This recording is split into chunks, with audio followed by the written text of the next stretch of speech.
দেখো, আজকে আমরা ইতিহাসের গুপ্ত পিরিয়ড পড়ব। দেখো, গুপ্ত পিরিয়ড ভারতবর্ষে কখন এই বংশটা শাসন করতে আসে? প্রায় 4th সেঞ্চুরি এডি, অর্থাৎ প্রায় 319 থেকে মানে ওই 300 থেকে 400, মানে 540 পর্যন্ত আর কি। ঠিক আছে, 319 এডি থেকে 540 এডি পর্যন্ত গুপ্ত পিরিয়ড শাসন করে। মানে তুমি যদি ধরো তাহলে কত বছর, প্রায় ধরো এইদিকে 300 আর ওইদিকে ধরো 3, 4, 5, মানে 500, এই 500 বছর না, ওই 200 বছর। প্রায় 200 বছর গুপ্ত সাম্রাজ্য ভারতবর্ষ শাসন করে। বাবা রে, 200 বছর! হ্যাঁ, 200 বছর শাসন করে ভারতবর্ষে, 319 থেকে 540 খ্রিস্টাব্দ পর্যন্ত। ওকে। তো এই গুপ্ত ডাইনাস্টি, স্যার আপনি কি স্ক্রিন শেয়ার করছেন না এমনি বলছেন? এমনি একটু বলে দিই তারপরে আমি লেখাচ্ছি। আমি একটু বলি, ইন্ট্রোডাকশন বলি, তারপর লেখাচ্ছি। ঠিক আছে, মানে একটা মেন বিষয়, একটা সাবজেক্টের মেন বিষয়টা আমাদের একটু জানতে হবে। দেখো, গুপ্ত সাম্রাজ্য 4th সেঞ্চুরি এডিতে একটা নতুন সাম্রাজ্য ভারতবর্ষে ভিত্তি মানে প্রস্তর করেন, যেখানে কোথায় মগধে, অর্থাৎ যেটা হচ্ছে প্রাচীনকালে ক্যাপিটাল ছিল মগধ আর কি। ঠিক আছে, যেটা উত্তর ভারতের একটা, মানে উত্তর ভারতে এই গুপ্ত সাম্রাজ্য একটা বিস্তীর্ণ অঞ্চল জুড়ে তার সাম্রাজ্য বিস্তার করে। ওকে। এবং প্রায় 200 বছর ধরে এই বংশটা শাসন করতে থাকে। তো ভারতবর্ষের ইতিহাসে এই যুগটাকে ক্লাসিক্যাল এজ বলা হয়, গোল্ডেন এজ বলা হয়। Okay, this period is refers as a classical age or golden age ancient India, অর্থাৎ প্রাচীন ভারতবর্ষের যে ইতিহাস রয়েছে, সেই প্রাচীন ভারতের যে ইতিহাসের সব থেকে গোল্ডেন এজ বলা হয় এই গুপ্ত পিরিয়ডকে। ওকে, এবং and was perhaps the most prosperous এরা ইন্ডিয়ান হিস্ট্রি, এবং ভারতবর্ষের ইতিহাসে সব থেকে মানে গুরুত্বপূর্ণ একটা যুগ বলা যেতে পারে এই সময়কে। কেন? কারণ অনেক কিছু ব্যাপার রয়েছে এই যুগে, অনেক কিছু ঘটনা ঘটেছে এই যুগে। ঠিক আছে, বলছে তারপরে বলছে according to epigraphic evidence the founder of dynasties was a person of Gupta and his name title Maharaj. আচ্ছা, দেখো, অর্থাৎ এই যারা ঐতিহাসিক আর কি, তারা এই গুপ্ত সাম্রাজ্যের খবর কোথা থেকে পেল, নিদর্শন কোথা থেকে পেল? অ্যাকচুয়ালি এই গুপ্ত বংশের যিনি ফাউন্ডার, প্রতিষ্ঠা করেছিলেন আর কি, তার নাম ছিল গুপ্ত আর কি। সেই গুপ্ত থেকেই আর কি সেই গুপ্ত সাম্রাজ্যর নাম এসছে। এবং সেই গুপ্তের যে টাইটেল ছিল, তিনি মহারাজ নামে নাম ছিল আর কি, তার টাইটেল ছিল মহারাজ। ওকে, and তারপরে বলছে গুপ্ত was succeeded by his son Ghatotkacha and who was also inherited the title মহারাজ। দেখো, এই গুপ্ত অর্থাৎ গুপ্ত বংশের প্রতিষ্ঠাতাকে যেটা বলা হয় শ্রীগুপ্ত বা গুপ্ত। ওকে, এই গুপ্ত হচ্ছে বা শ্রীগুপ্ত থেকেই গুপ্ত গুপ্ত বংশের ফাউন্ডার হচ্ছে শ্রীগুপ্ত, এবং এই গুপ্ত নাম থেকে এসেছে গুপ্ত ডাইনাস্টি, এবং এই গুপ্তের পুত্র হলেন কে? ঘটোৎকচ। ওকে, পরবর্তীকালে এই ঘটোৎকচই কি হয়? এই বংশের রাজা হয়। ওকে, এবারে ঘটোৎকচের যে পুত্র, সেই হচ্ছে মানে মানে তারপর থেকে আর কি গুপ্ত সাম্রাজ্য ভালোভাবে ভিত্তিপ্রস্তর হয় আর কি। ওকে, তো এই অর্থাৎ গুপ্ত সাম্রাজ্যের যে ইন্ট্রোডাক্টরি পার্ট, এইটা হচ্ছে গুপ্ত সাম্রাজ্যের মেন বিষয়বস্তু। এবারে গুপ্ত সাম্রাজ্যে অনেকগুলো রাজা আসে, মানে রাজা মানে শাসক আসে, তাদের আমাদের পড়তে হবে। এই ঘটোৎকচ যার নাম বললাম ঘটোৎকচ, এই ঘটোৎকচের ছেলের নাম হচ্ছে প্রথম চন্দ্রগুপ্ত। ঠিক আছে, ঘটোৎকচের ছেলে বা পুত্র, ঠিক আছে, তার নাম কি? প্রথম চন্দ্রগুপ্ত। এবং এই প্রথম চন্দ্রগুপ্ত থেকে আর কি মানে আমাদের ইনফরমেশন খুবই মানে পড়তে হবে, ভালো করে পড়তে হবে, কারণ এখান থেকে পরীক্ষায় প্রশ্ন আসে। প্রথম চন্দ্রগুপ্ত, এই প্রথম চন্দ্রগুপ্তের পরে আসে সমুদ্রগুপ্ত। ঠিক আছে, সমুদ্রগুপ্ত কি করেছে, মানে তার মানে অবদানটা কি, এই সমস্ত আমাদের পড়তে হবে। তারপরে সমুদ্রগুপ্তের ছেলে আর কি আসে, মানে তার নাম হচ্ছে চন্দ্রগুপ্ত, দ্বিতীয় চন্দ্রগুপ্ত। ওকে, এই দ্বিতীয় চন্দ্রগুপ্ত খুবই ভালো, মানে কি বলবো, খুবই মানে পাওয়ারফুল সম্রাট ছিলেন। ওকে, দ্বিতীয় চন্দ্রগুপ্ত বা বিক্রমাদিত্য। এর পরবর্তীকালে আসে কিছু রাজা, ওদের ওদের ওরা অতটা খুবই প্রভাব বিস্তার করতে পারেনি মানে এই গুপ্ত বংশে, যেমন কুমারগুপ্ত এবং স্কন্দগুপ্ত, মানে আছে, মানে ওদের মানে ওরা শাসন করেছিলেন, ঠিক আছে, মোটামুটি কিছু কাণ্ড কারখানা করেছিলেন, সেগুলো আমাদের একটু জানতে হবে। ওকে, ব্যাস। এবারে স্কন্দগুপ্ত হয়ে গেলে তারপরে মোটামুটি আমাদের এই গুপ্ত সাম্রাজ্যটা শেষ হয়ে যাবে।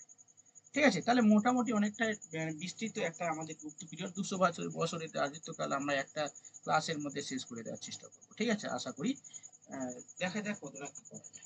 ঠিক আছে, তাহলে তোমরা কি করবে, হেডিং করো গুপ্ত বংশ বা গুপ্ত পিরিয়ড। আমি খাতা বের করছি না, আমি লিখছি না, লিখতে গেলে সময় লাগবে। ওকে, চলো তাহলে হেডিং করো গুপ্ত পিরিয়ড। টাইম পিরিয়ডটা লিখে নেবে 319 থেকে 540 এডি।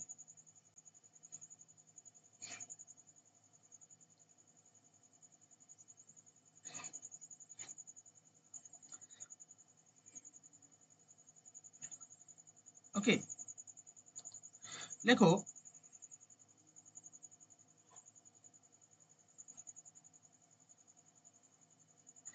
ফোর্থ সেঞ্চুরি এডিতে ভারতবর্ষে একটি নতুন ডাইনাস্টি বা আবির্ভাব হয়, তার নাম গুপ্ত বংশ। টাইম পিরিয়ডটা বলবেন। 319 থেকে 540 এডি। তারপর কি বললেন, 4th সেঞ্চুরি? হ্যাঁ স্যার একবার টাইম পিরিয়ডটা বলবেন, 319 থেকে। হ্যাঁ বললাম তো, 319 থেকে 540 এডি। 319 থেকে, প্রিয়াঙ্কা শুনতে পাচ্ছ? তোমার প্রবলেম ঠিক আছে? হ্যাঁ স্যার, শুনতে পাচ্ছি। লেখো ফোর্থ সেঞ্চুরি এডিতে ভারতে একটি নতুন বংশের আবির্ভাব ঘটে, তার নাম গুপ্ত বংশ। এই গুপ্ত বংশ উত্তর ভারতের মগধকে স্যার কেন্দ্র এক করে। মিনিট, স্যার এক মিনিট, বললাম কি বললেন 4th সেঞ্চুরিতে? তোমার কি শুনতে পাচ্ছ না কি গো? শোনো, আমি যখন একটু বলছি, স্লো বলুন। আচ্ছা লেখো ফোর সেঞ্চুরি এডিতে ভারতে একটি নতুন বংশের উদ্ভব হয়, তার নাম, আগে লিখি স্যার। হ্যাঁ গুপ্ত পিরিয়ড জাস্ট শুরু হয়েছে। রাখবো কিছু? হ্যাঁ শুরু হয়েছে জাস্ট, লেখো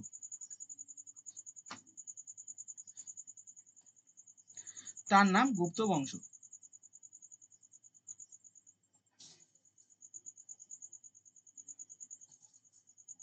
লেখো গুপ্ত বংশ উত্তর ভারতে মগধকে কেন্দ্র করে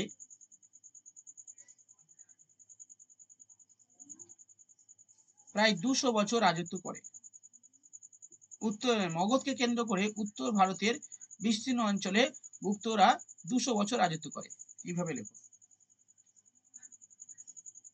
কত বছর স্যার মগধে রাজত্ব করে? মগধে মানে উত্তর ভারতে রাজত্ব করেন 200 বছর।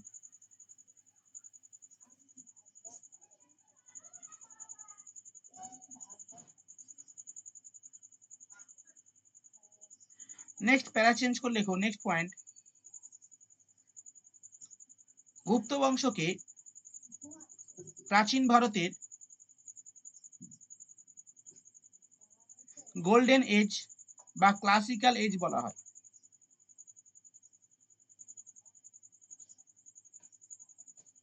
গোল্ডেন এজ বা ক্লাসিক্যাল এজ বলা হয়।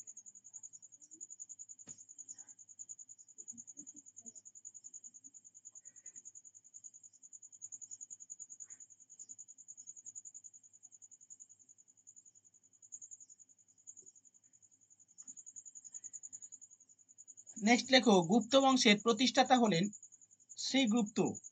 শ্রীগুপ্ত গুপ্ত বংশের প্রতিষ্ঠাতা হলেন শ্রীগুপ্ত।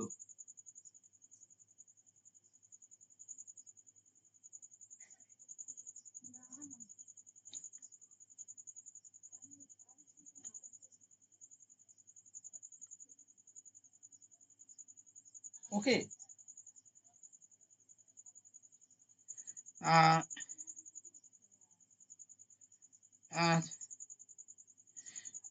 তার লেখো তার উপাধি হলেন, মানে তার উপাধি হলো মহারাজ। মহারাজ শ্রীগুপ্তের উপাধি মহারাজ।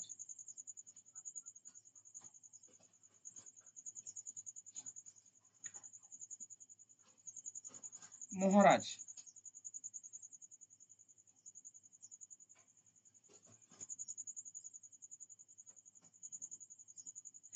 হয়েছে? হ্যাঁ, নেক্সট বলছে Gupta was succeeded by his son Ghatotkacha. হ্যাঁ, এবং টাইটেল মহারাজ ধীরাজ উপাধি নেন। দেখো এরপরে পয়েন্টে লেখো, ওই যে বললাম যে গুপ্ত বা শ্রীগুপ্তের পুত্র ঘটোৎকচ গুপ্ত বংশের পরবর্তী রাজা হন। শ্রীগুপ্তের পুত্র ঘটোৎকচ ঘটোৎকচ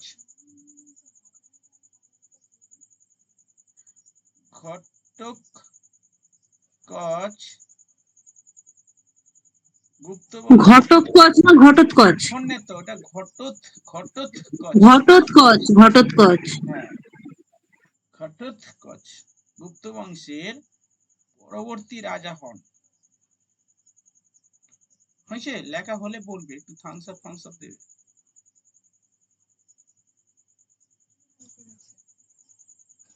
ফেলে দাও।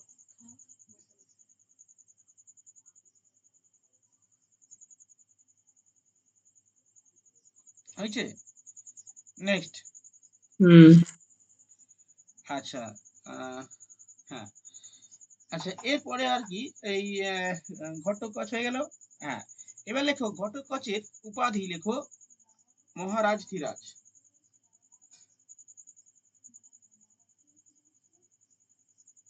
মহারাজ ধীরাজ, মহারাজ ছিল আগেরটা, এ হচ্ছে কি মহারাজ ধীরাজ।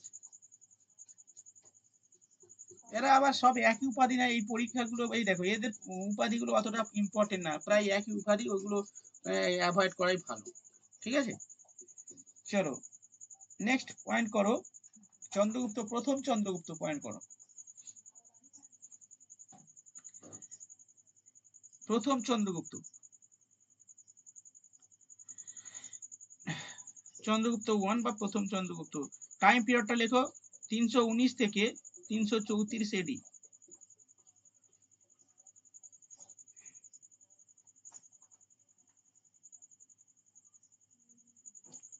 ওকে, হয়েছে? 319 থেকে 334 এডি। তো প্রথমে বলছে he was the first Gupta ruler to assume the title Maharaj সিরাজ। আচ্ছা, এও মহারাজ সিরাজ, তাহলে ওটাকে ঘটোৎকচকে কেটে দাও, ওর ভ্যালু নেই, অতটা ইম্পর্টেন্ট না। আচ্ছা, তিনি প্রথম গুপ্ত রুলার, অর্থাৎ চন্দ্রগুপ্ত, প্রথম চন্দ্রগুপ্ত প্রথম গুপ্ত শাসক যিনি মহারাজ ধীরাজ উপাধি নেন। এটা লেখো, এটা লিখো, আগেরটা ওই মানে ভ্যালুলেস করে দাও। ঘটোৎকচটা হবে না? না, ওটা ছেড়ে দাও, ঘটোৎকচে অতটা ইম্পর্টেন্স নেই গুপ্ত পিরিয়ডে অতটা। কি লিখবো স্যার বলুন একবার? এইটাই লেখো, গুপ্ত লেখো, প্রথম চন্দ্রগুপ্ত গুপ্ত বংশের প্রথম শাসক যিনি মহারাজ ধীরাজ উপাধি নেন।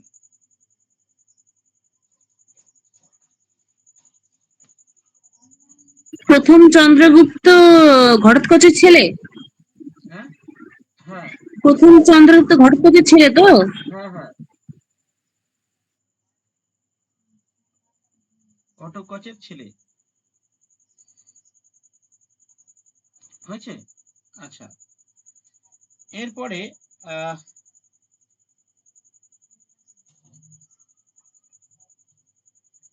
লিচ্ছবি ডাইনাস্টির, আচ্ছা কাকে কে বিয়ে করে ওসব দরকার নেই, লিচ্ছবি কুমারী দেবীকে বিয়ে করে ওসব দেখে লেখে আমাদের তার দরকার নেই। আচ্ছা লেখো, এবার লেখো এই এর রাজধানী লেখো, রাজধানী লেখো পাটলিপুত্র। কোথাকার রাজধানী? মগধ? হ্যাঁ, মগধের না, ওই যে প্রথম প্রথম চন্দ্রগুপ্তের পুত্র, সরি প্রথম চন্দ্রগুপ্তের রাজধানী ছিল পাটলিপুত্র।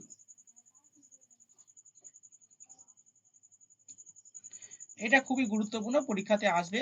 হি স্টার্টেড গুপ্ত এরা 320 এডি। ওকে, লেখো প্রথম চন্দ্রগুপ্ত 320 সালে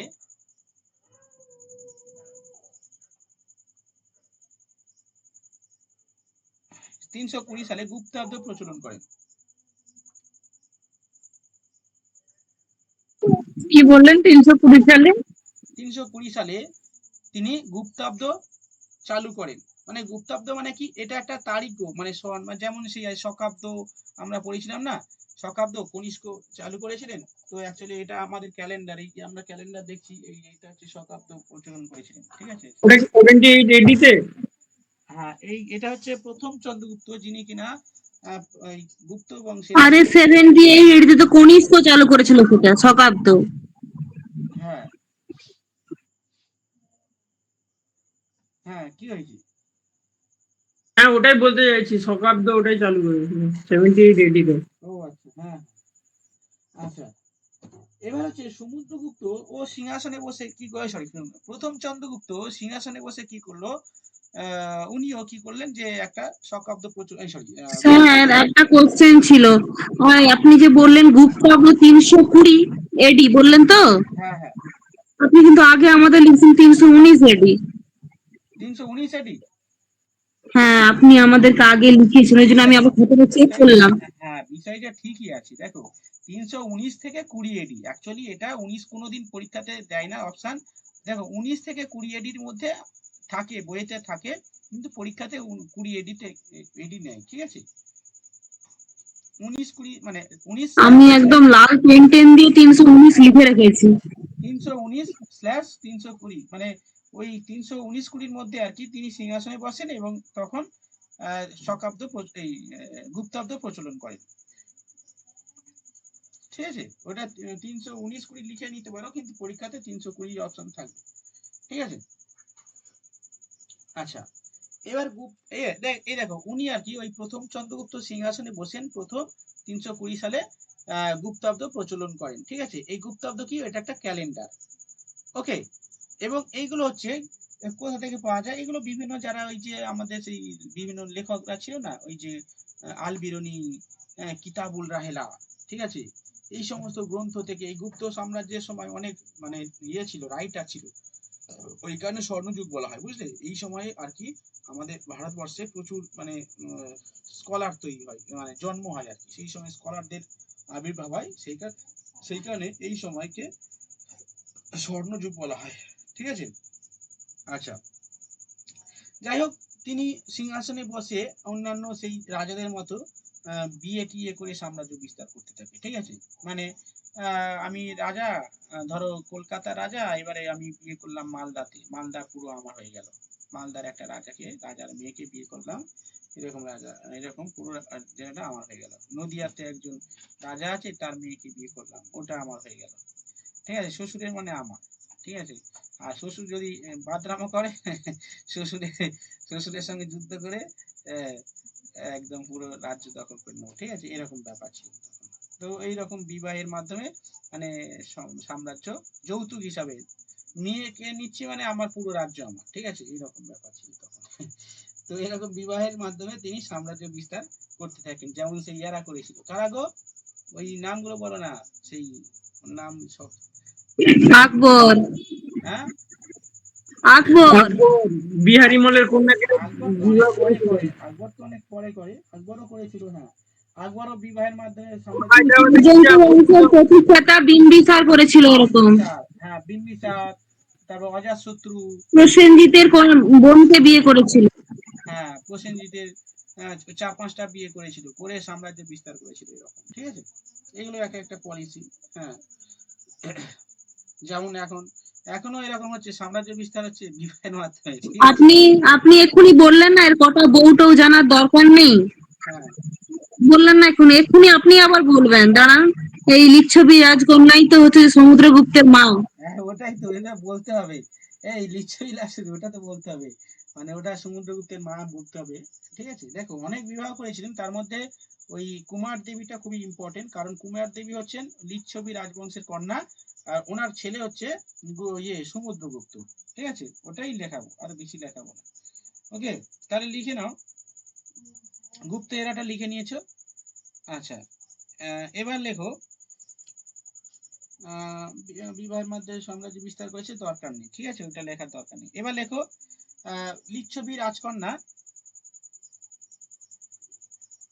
লিচ্ছবি রাজকন্যা কুমার দেবীকে তিনি বিয়ে করে,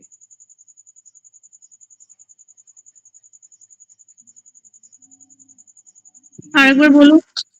লিচ্ছবি রাজকন্যা কুমার দেবীকে তিনি বিয়ে করেন, মানে ভালো করে তোমরা লেখো বিবাহ করেন, আমি একটু পাতি ভাষায় বলছি, ঠিক আছে। লিচ্ছবি রাজকন্যা কে তিনি বিয়ে করে।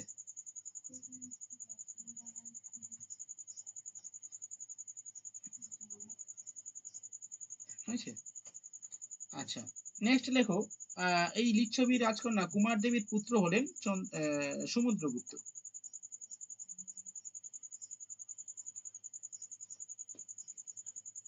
সমুদ্রগুপ্ত।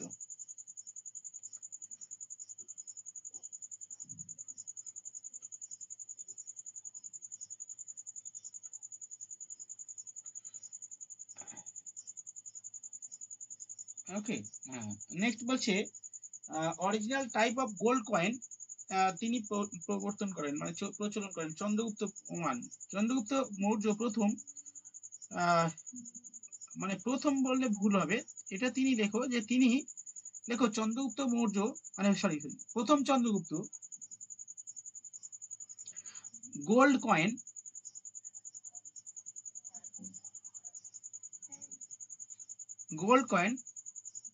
দিনার, ওই ইয়ে গোল্ড কয়েনটার নাম লিখে নেবে দিনার,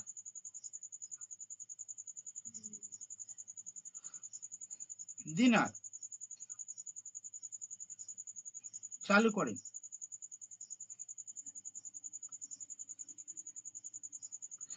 আচ্ছা, এই চন্দ্রগুপ্ত মৌর্য প্রথম চন্দ্রগুপ্তকে কেন আমি এতটা লেখাচ্ছি, কারণ ইনি হচ্ছেন মানে মৌর্য সরি গুপ্ত বংশের প্রকৃত প্রতিষ্ঠাতা।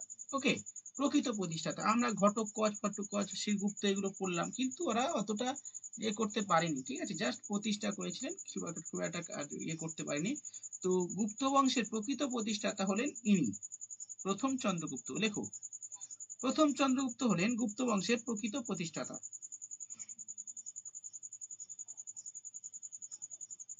গুপ্ত বংশের প্রকৃত প্রতিষ্ঠাতা হলেন প্রথম চন্দ্রগুপ্ত। ব্যাস, প্রথম চন্দ্রগুপ্ত শেষ হয়ে গেছে। এবার লিখো সমুদ্রগুপ্ত, পয়েন্ট করো। স্যার, প্রথম চন্দ্রগুপ্তের কয়েনটার নাম কি বললেন? দিনার। দিনার, হ্যাঁ, গোল্ড কয়েন। ঠিক আছে। আচ্ছা স্যার, এখানে দুটো কোশ্চেন হচ্ছে। যদি বলে গুপ্ত বংশের প্রতিষ্ঠাতা, তাহলে কুমারগুপ্ত ঠিক আছে, শ্রীগুপ্ত। আর যদি বলে যে গুপ্ত বংশের প্রকৃত প্রতিষ্ঠাতা, তখন প্রথম চন্দ্রগুপ্ত, তাই তো? হ্যাঁ হ্যাঁ, একদম। গুপ্ত বংশের প্রতিষ্ঠাতা শ্রীগুপ্ত, আর প্রকৃত প্রতিষ্ঠাতা প্রথম চন্দ্রগুপ্ত। আচ্ছা, এবার লেখো সমুদ্রগুপ্ত। সমুদ্রগুপ্তের টাইম পিরিয়ড লেখো 335 থেকে 380 এডি।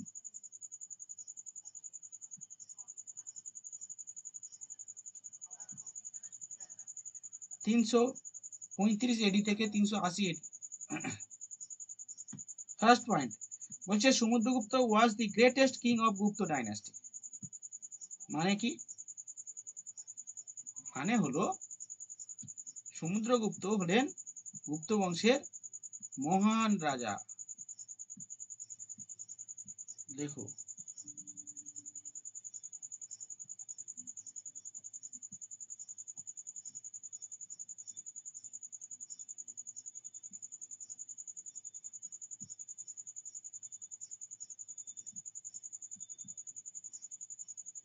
ওকে। আচ্ছা, এই সমুদ্রগুপ্ত কে, তার পরিচয় তো আগে বলে দিয়েছি। হ্যাঁ, ভারতের রক্ষাকর্তা বলা হতো, তিনি শিখদের হুনদের প্রতিরোধ আক্রমণ করেছিলেন। সে তো স্কন্দগুপ্ত। না না, ওটা তো স্কন্দগুপ্ত। না, সমুদ্রগুপ্তকে তো বলা হয় না ভারতের রক্ষাকর্তা? না না না, এটা স্কন্দগুপ্ত। হুম, আচ্ছা চলো তাহলে। সব গুপ্তকে গুলিয়ে ফেললে হবে? হ্যাঁ, বলছি সব গুপ্তকে গুলিয়ে ফেললে হবে? হ্যাঁ, গুপ্ত এখন অনেক বাকি। হুম, যাই হোক, তো মোটামুটি আচ্ছা সমুদ্রগুপ্তের পরিচয়টা আমরা মোটামুটি জানলাম, যে তিনি ওই লিচ্ছবি রাজকন্যার পুত্র, ঠিক আছে, মানে ওই কুমার দেবীর পুত্র। ওকে, তো সেই কারণে এরকম প্রশ্ন আসে যে লিচ্ছবি দহিত্র কাকে বলা হয়। ওকে, লিচ্ছবি দহিত্র, দহিত্র মানে পুত্র, ঠিক আছে, বেটা। হ্যাঁ, লিচ্ছবি বেটা কাকে বলা হয়? দহিত্র মানে বেটা নয়, দহিত্র মানে নাতি। নাতি নাতি। মামা বাড়ি লিচ্ছবি ছিল বলেই ওনাকে লিচ্ছবি দহিত্র বলা হয়। আচ্ছা, দহিত্র মানে মানে নাতি। আপনার মামা বাড়ি যদি লিচ্ছবি হয় তাহলে আপনি লিচ্ছবি ও দহিত্র, হ্যাঁ, সেই তো বুঝছেন? সেইভাবে হবে, হ্যাঁ, ওই দাদু আর কি, মানে ওই হিসাবে লিচ্ছবি রাজকন্যা মানে লিচ্ছবির মানে, হ্যাঁ হ্যাঁ, মায়ের দিক থেকে আর কি। হ্যাঁ, ঠিক আছে, তাহলে মায়ের দিক থেকে আর কি ওই এটা মানে নাতি বা নাতনি, আর নাতনি না, এটা তো নাতি, সেইখানে দহিত্রা বলা হয়। তা চলো লেখো, সমুদ্রগুপ্তকে বলা হয় লিচ্ছবি দহিত্রা। দহিত্রা না, দহিত্রা হলে মেয়ে হয়ে যাবে, দহিত্র, দহিত্র।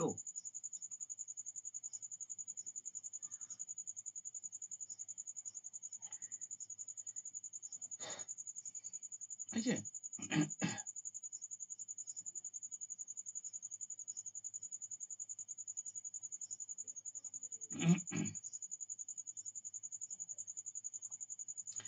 আচ্ছা, এবার দেখো এই চন্দ্রগুপ্ত, সরি, সমুদ্রগুপ্ত যখন সিংহাসনে বসেন, তাহলে ওদেরও অনেক প্রতিদ্বন্দ্বী ছিল, নানা ধরনের প্রতিদ্বন্দ্বী ছিল, কারণ ওই ওদের অনেকগুলো তো আর আরো ভাইটাই ছিল, তাদের সঙ্গে যুদ্ধ বুদ্ধ করে আর কি সিংহাসনে বসেন। যাই হোক, ওইসব গল্প আমাদের দরকার নেই জেনে। তো এটা খুবই ইম্পর্টেন্ট, যেটা হচ্ছে এই সমুদ্রগুপ্ত সম্পর্কে আমরা কোথা থেকে জানতে পারি। ওকে, তো বলছে the most detail and authentic record of his reason, অর্থাৎ তার সময় সব থেকে গুরুত্বপূর্ণ রেকর্ড কোথা থেকে পাওয়া যায়? এলাহাবাদ প্রশস্তি অ্যান্ড প্রয়াগ প্রশস্তি, মানে প্রয়াগ প্রশস্তি অ্যান্ড হচ্ছে এলাহাবাদ পিলার ইনস্ক্রিপশন। ওকে, এগুলো কার লেখা? এলাহাবাদ প্রশস্তি, সেই তার সময় হরিসেন, হরিসেন। হ্যাঁ, তার সময় কোর্ট পোয়েট ছিল হরিসেন।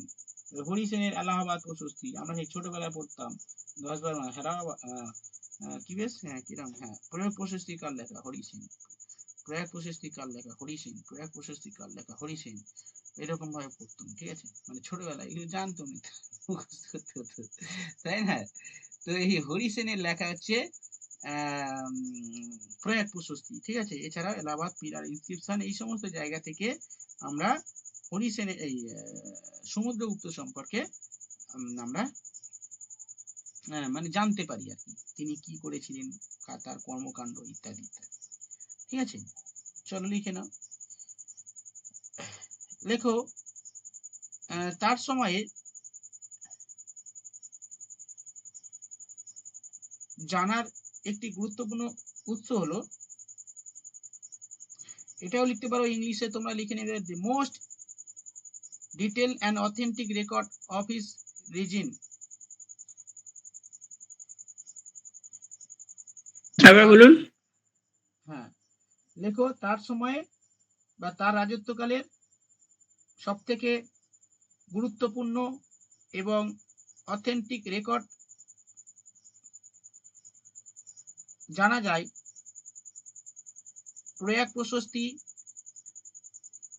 এবং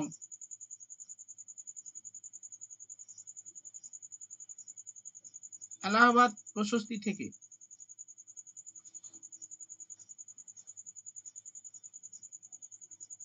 আচ্ছা, ব্র্যাকেটের মধ্যে লিখে নেবে হরিসেন। হরিসেন এইগুলো করেছিলেন আর কি, এলাহাবাদ প্রশস্তি আছে, এইটা হরিসেন। আর হরিসেন কে ছিলেন? সমুদ্রগুপ্তের পোয়েট ছিলেন, মানে কবি ছিলেন।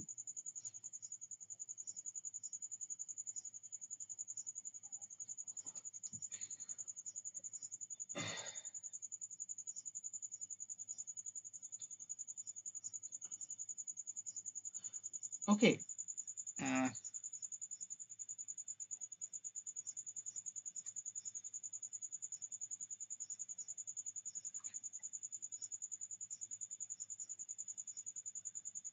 এখানে খুবই গুরুত্বপূর্ণ কয়েকটা ইনফরমেশন আছে, যেটা হচ্ছে সমুদ্রগুপ্ত খুবই পরাক্রমশালী এবং বীর যোদ্ধা ছিলেন, ঠিক আছে, এবং যে কারণে তিনি আমাদের যে নর্থ ইন্ডিয়া এবং হচ্ছে সেন্ট্রাল ইন্ডিয়া রয়েছে, গাঙ্গেটিক ভ্যালি রয়েছে এবং সেন্ট্রাল ইন্ডিয়া রয়েছে, এই সমস্ত রিজিয়ন গুলো তিনি যুদ্ধ করে দখল করে নেয়, ডিফিটেড করে নেয়, মানে তার প্রতিদ্বন্দ্বীকে ডিফিটেড করেন। ইভেন সাউথ ইন্ডিয়াতে তিনি তার সাম্রাজ্য বিস্তার করেছিলেন এবং যুদ্ধ করে তিনি সাম্রাজ্য দখল করেছিলেন। ওকে, এবং সেই কারণে সমুদ্রগুপ্ত বলছে সমুদ্রগুপ্ত মিলিটারি ক্যাম্পেইন খুবই গুরুত্বপূর্ণ ছিল, মানে খুবই শক্তিশালী ছিল। হ্যাঁ, যে কারণে আমাদের নেপোলিয়ান মানে নেপোলিয়ান বলা হয়, মানে ভারতের নেপোলিয়ান বলা হয়, আমাদের নেপোলিয়ান, ঠিক আছে। মানে কে বলেছেন এটা? স্মিথ বলেছেন সমুদ্রগুপ্তকে ভারতের নেপোলিয়ান বলেছেন। কেন? কারণ সে খুবই শক্তিশালী ছিলেন, পরাক্রমশালী ছিলেন এবং বিস্তীর্ণ অঞ্চলে সকলকে পরাজিত করে তিনি সাম্রাজ্য বিস্তার করেছিলেন। সেই কারণে সমুদ্রগুপ্তকে ভারতের নেপোলিয়ান বলা হয়, নেপোলিয়ান অফ ইন্ডিয়া বলা হয়। এটা কে বলেছেন? ভিনসেন্ট স্মিথ, ঐতিহাসিক ভিনসেন্ট স্মিথ। লেখো, ওটা লিখে নাও যে ভারতের নেপোলিয়ান বলা হয় সমুদ্রগুপ্তকে। ব্র্যাকেটের মধ্যে লিখে নেবে কে বলেছেন? স্মিথ।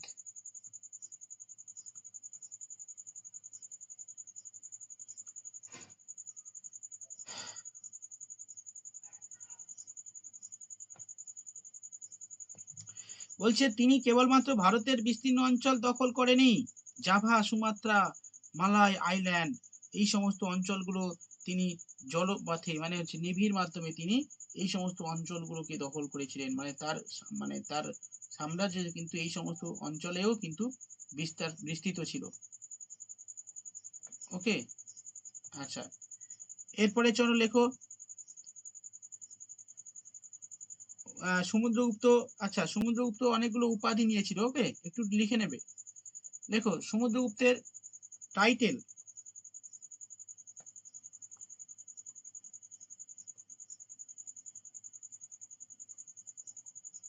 কবিরাজ,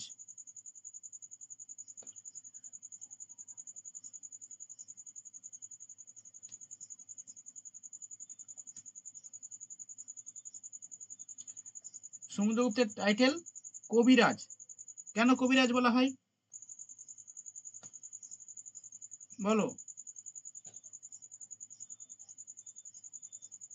কারণ উনি গান করতেন, কবিতা একটা লিখতেন, গান শিলালিপিতে করতেন। ওনার মানে ওই যে বীণা টাইপের একটা হয় না, বীণা বীণা বাদকরত হাতে অবস্থায় কয়েন আছে। একটা পাওয়া গেছে, হ্যাঁ পাওয়া গেছে, সেই অনুযায়ী ওনাকে কবিরাজ বলা হয়। হ্যাঁ, মানে কবিরাজ ওর মুদ্রাতে তো বীণা বাজিয়ে গান করছে এরকম তো তিনি মানে মুদ্রা ফুদ্রা তৈরি করেছিলেন, তো কবিরাজ বলা হয়। তিনি আর কি অ্যাকচুয়ালি বলতে গেলে শর্ট কথায় আর্টসের উপর ওনার খুব ঝোঁক ছিল এবং হ্যাঁ, ওনার সভাতেও নবরত্ন তো দ্বিতীয় চন্দ্রগুপ্তের ছিল, দ্বিতীয় মানে চন্দ্র। ওনার সভাতেও গান বাজনা নিয়ে চর্চা হতো, এই জন্য ওনাকে কবিরাজ বলা হয়। হ্যাঁ, লিখে নাও কবিরাজ বলা হয়। প্রয়াগ প্রশস্তিতে উল্লেখ করা রয়েছে, দরকার নেই, শুধু লেখো কবিরাজ বলা হয়। নেক্সট, বিক্রমাঙ্ক, বিক্রমাঙ্ক বলা হয়, বিক্রমাঙ্ক। আরেকটা লেখো, বিক্রমাঙ্ক না পরক্রমাঙ্ক? হ্যাঁ বিক্রমাঙ্ক, কোনটা? হ্যাঁ বিক্রমাঙ্ক আছে। আরেকটা লেখো পরাক্রমাঙ্ক, পরাক্রমাঙ্ক। স্পেলিংটা আমি বলছি, পরাক্রমাঙ্ক, হ্যাঁ, মানে পরাক্রমশালী, সেই কারণে আর কি পরাক্রমাঙ্ক বলা হয়। আরেকটা লেখো সর্বরাজ, সর্বরাজ ছেত্রা, সর্বরাজ ছেত্রা। সর্বরাজ চেতা, চেতা হ্যাঁ, চেতা হ্যাঁ, চেতা না, ছয় ছয় ছেত্রা, ছেত্রা। ছেত্রা হবে। চেতা। হ্যাঁ, সর্বরাজ ছেত্রা।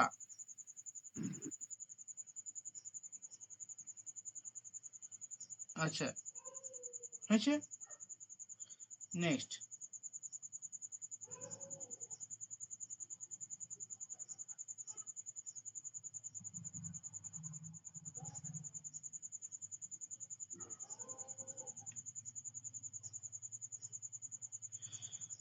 এটা খুবই ইম্পর্টেন্ট, এরকম প্রশ্ন আসে। বিষয়টা কি বলছে? According to Chinese traveller Hiuen Tsang. Okay, Chinese traveller Hiuen Tsang কি লিখে গেছেন? তিনি বলছেন যে মেঘবর্মন, এই মেঘবর্মনটা কি? এই মেঘবর্মন হচ্ছেন কিং অফ শ্রীলঙ্কা। শ্রীলঙ্কার রাজা হলেন মেঘবর্মন।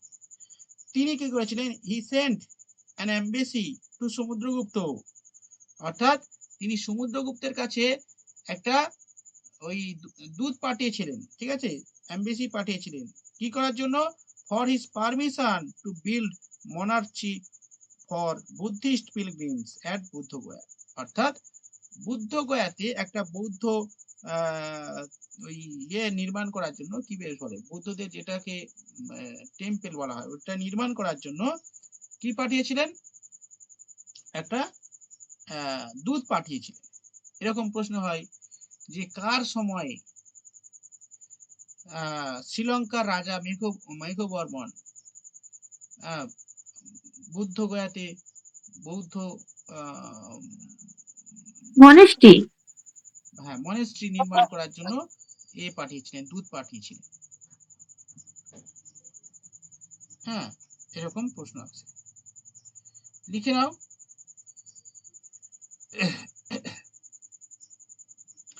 কি লিখবে তাহলে? লেখো, চাইনিজ পরিব্রাজক, চীনা পরিব্রাজক হিউয়েন সানের মতে না, হিউয়েন সানের উল্লেখ করেন শ্রীলঙ্কার রাজা মেঘবর্ণ লেখো, মেঘবর্ণ সমুদ্রগুপ্তের রাজসভায়, বর্মন তো বর্মন, বর্মন না, মেঘবর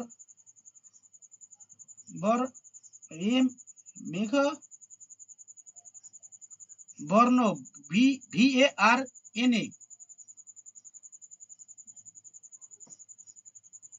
মেঘবর্ণ VARNA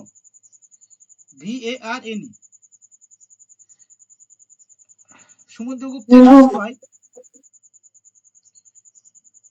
একজন দূত পাঠিয়েছিলেন বুদ্ধ গয়াতে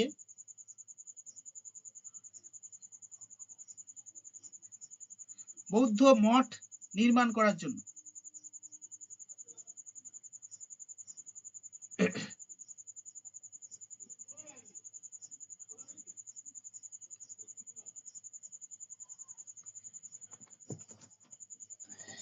কি হবে উচ্চারণটা? ডালিয়া বর্মন হবে না বর্ণ হবে? মেঘবর্মন যেটা বলছেন হবে, কিন্তু আপনি আমাদের লিখিয়েছেন মেঘবর্মন। হ্যাঁ, ও বিভিন্ন বাংলা বইতে এরকম থাকে, বুঝলে, মানে মেঘবর্ণ হবে। আপনি কি আমাদেরকে পড়ানোর সময় বাংলা পড়িয়েছিলেন, এখন ইংলিশ হচ্ছেন? আরে ভাই, সব আমি বাংলা ইংলিশ সব থেকেই করাচ্ছি, তুমি তখন আমরা পচা ছিলাম নাকি? হ্যাঁ বেশি করে। স্যার, জব স্যার, হ্যাঁ স্যার একটা কথা বলছিলাম যে আপনি বাংলাটা আমাদের শুরু করেন। হ্যাঁ, বাংলা আপার প্রাইমারির জন্য বাংলা সাবজেক্ট। সাবজেক্ট। ও আচ্ছা আচ্ছা, দীপক বর্মন বলে দিয়েছে আসছে পরীক্ষা পরের মাসে, আপার প্রাইমারি। তাই বিশাল আপার প্রাইমারি বলেনি, বলছে নেক্সট এসএসসি আসছে, রেডি হয়ে যাও, সব ছেলেমেয়েরা পড়াশোনা শুরু করো। বাহ, বিশাল কি আসছে কি আসছে নেক্সট এসএসসি, এবার নেক্সট এসএসসি মানে তো আর এটা হবে না, 11 12 9 10 তো হয়ে গেল, আর সিট কোথায়? তো আশা করি আপার প্রাইমারি চমক আসবে, যদি আসে। দেখা যাক। সবাইকে পড়তে বলে দিয়েছে, বলছে এমন সময় নোটিশ বেরোলো আর ছাত্ররা পড়ার সময় পেল না। হ্যাঁ, এতবার করে বলছিস, মানুষ পড়তে বসছে না। সরকার ছেলেদের পড়তে বলছে, ছেলেরা পড়ে পড়ে তো বুড়ো হয়ে গেল ভাই। হ্যাঁ, তোমরা এবার কিছু করো অন্তত। হ্যাঁ, ছেলেরা বুড়ো হয়ে গেল পড়ে পড়ে, আর কত। না সিরিয়াসলি স্যার, বাংলাটা পারবো না আমি তো। সিরিয়াসলি আমি কি ইয়ার্কি করছি? আমি ইয়ার্কি করছি না মোটে, বাংলাও হবে, চাপ নেওয়ার দরকার নেই, ঠিক আছে। স্যার এমন ভান করে, এই দেখো আমি বলছি ক্লার্কশিপের মেন্সের জন্য স্যারকে বললাম, স্যার বেঙ্গলি টিচার নিয়ে আসুন না, পরীক্ষা আছে। হ্যাঁ হ্যাঁ হ্যাঁ, 1 মাস, পরীক্ষার 1 মাস আগে দেবো। মানুষের আর পাত্তাই নেই, মানে পরীক্ষার দিন চললো তাও পাত্তা নেই, এত এত বাজে। ঠিক আছে, চন্দন স্যারকে ফোন করেছিলাম, বাংলার জন্য ফোন করেছি, অসুবিধা নেই, ফোন করা আছে, যে কোনো মুহূর্তে লাগিয়ে দেবো, আপনি এত। এবার স্যার স্যারই নিয়ে আসবেন, কোনো ম্যাডাম ট্যাডাম নিয়ে আসবেন না। না না ম্যাডাম নেই, আমার ওটা ঠিক করা আছে অনেকদিন আগে থেকে। হ্যাঁ ম্যাডাম আসলে সমস্যা কেন হয়। কেন ম্যাডামে কি সমস্যা? হ্যাঁ, ঘোড়ার ডিমের মতো পড়াই, বিরক্তিকর। স্যারই নিয়ে আসবেন স্যার, ঠিক বলেছেন। স্যারই নিয়ে আসবো। হ্যাঁ আচ্ছা একদম। ঠিক আছে। তাহলে ইন্দ্রনীল স্যার ফেল করে গেল কেন স্যার? হ্যাঁ তিনি তো মেল ছিলেন। ইন্দ্রনীল স্যার ফেল করে গেলেন কেন? সেটা তো জনগণ, জনগণ যেটা চাইবে সেটা হবে। বাংলা ইংলিশ কতগুলো স্যার চেঞ্জ হচ্ছে জানো, লাস্টে একটাই ম্যাডাম ঠিক গেল অনেকগুলো টিচার চেঞ্জ হয়েছে ইংলিশে, তাই না? অঞ্জন স্যার, তারপরে ইংলিশে। অঞ্জন স্যারকে মোস্ট অফ দা ছেলে মেয়ে পছন্দই করলো না। হ্যাঁ বাদ দেন, তারপর ইন্দ্রনীল স্যার সে আমাদেরকে সামলাতে পারলো না, এতগুলো মেয়েকে নিয়ে সে সামলাতে পারছে না, সে ছেড়ে দিল। শেষ পর্যন্ত ভূমিকায় মা দুর্গা এলেন। মা দুর্গাকে আবার আমাদের লক্ষ্মী সরস্বতীদের পছন্দ হচ্ছে না, কি করে তুমি? চেঞ্জ হয়েছে? এ মা দুর্গা কোনটা? বলছি এতগুলো টিচার চেঞ্জ হয়েছে কেন? হ্যাঁ, তুই ভাবছো কি মেল টিচার আসেনি? মেল টিচার দুজন এসেছে, সামলাতে পারলো না আমাদেরকে, শেষ পর্যন্ত স্যার মা দুর্গাকে ডেকে এনেছেন। ওরে বাপরে! আপনি পড়ান তাহলে স্যার, আপনি পড়ান ইংলিশটা। এ মাথা খারাপ নাকি, পেট খারাপ? আপনি পড়ান, সবই পারবেন আপনি। পাগলাই, আমি সে প্রথমেই পড়াতাম আগে, এখন ওইসব নেই, ওইসব আমি জানি না এখন কিচ্ছু, ঠিক আছে? এগুলো ম্যাডাম বিশাল তো, ম্যাডামের কোনো কথা হবে না, ঠিক আছে? সব দিক থেকে একদম ওই প্রথম ওই একদম। ম্যাডামকেই বলতে হবে পেটাগুলো পড়াতে, আপার প্রাইমারির জন্য, ইংলিশের জন্য। পেডাগোগি। হ্যাঁ না হ্যাঁ। না না, আমার মনে হয় না ম্যাম পেডাগোগির জন্য ম্যাম, মানে আমি বলছি, আবার খুব খারাপ ভাবে নিও না, ম্যাম গ্রামারের জন্যই স্পেসিফিক এটা কিন্তু আমার একদম মনে হয়। আমিও কদিন বিএড ক্লাস টিএড করে না করা থাকলে পারবে না, আবার তাহলে আবার মুশকিল। ম্যাম, কারণ আমার মনে হয় ম্যামের, তুমি এগুলো দেখবে, পিডিএফ গুলো দেখবে, ম্যাম কোনো কোনো একটা অলরেডি, মানে কি বলবো, সংস্থার জন্য অলরেডি এরকম করে পিডিএফ তৈরি করে উনি পড়াচ্ছিলেন, সেগুলো থেকে উনি আমাদেরকে পড়ান। তো ম্যাম, আমার মনে হয় না ম্যাম পেডাগোগি জনিত কোনো জিনিস পড়াতে পারবেন, আমার মনে হয় না। দেখুন স্যার, গ্রামারটা ম্যাডাম ভালোই করাচ্ছে, খারাপ করায় না, যথেষ্ট ভালো করায়। হ্যাঁ হ্যাঁ। আরে এবার কালকে দেখুন, ফোন আমি করেছিলাম। পরিষ্কার, আমি এখানে একেও বলেছি, ওর নামটা কি বলুন না, সোনাদিকেও বলেছি, সোনাদি নিউ জয়েন হয়েছে না ওখানে, আমি সোনাদিকে সেদিন ফোনে বললাম, হ্যাঁ, বলছি কাল থেকে জয়েন করেছে। আমি বলেছি তোমার যেখানে সমস্যা হবে তুমি ম্যামকে পাকড়ে ধরে রাখবে, ততক্ষণ না তোমার ডাউট ক্লিয়ার হয় তুমি ছাড়বে না ম্যামকে। হ্যাঁ এই দেখো কালকে ওই পূর্ণিমা এসএমএস অ্যাকচুয়ালি করেছে। স্টুডেন্টকে নিজেকে পুরো আদায় করে নিতে হবে। হ্যাঁ, সে তো বটেই। আমি ভাবলাম যে নতুন শুরু করেনি, তো আমি এসএমএস করলাম, এবারে এসএমএস এ রিপ্লাই দিচ্ছে, এটাও ঠিক অ্যাকচুয়ালি আছে। ম্যাম আমাদের যখন শুরু করেছিলেন আর্টিকেল থেকে স্টার্ট করেছিলেন, কিন্তু ম্যাম মিডিলে প্রিপোজিশন ধরে নিয়েছেন। কিন্তু এটা আমি ইংলিশের স্টুডেন্ট হয়েও যারা এখানে আছে, হয়তো চাঁদ আছে জানবে, ও ভালো বলতে পারবে, প্রিপোজিশনের তেমন কোনো রুলস হয় না। প্রিপোজিশন না না মানে না, হ্যাঁ। প্রিপোজিশন সব সময়ই আমাদের ক্ষেত্রে বলতে পারেন অড পজিশন, আমরা ইংলিশের স্টুডেন্ট হয়েও বলবো। ফিক্সড প্রিপোজিশন ছাড়া কোনো প্রিপোজিশনই মাথায় আসবে না, না হলেও না না, মাথায় আসবে হবে। না। হুম। আচ্ছা যাই হোক, মোটামুটি প্রথম থেকে শুরু করছে, ঠিক আছে? কাল থেকে শুরু করেছে ম্যাডাম।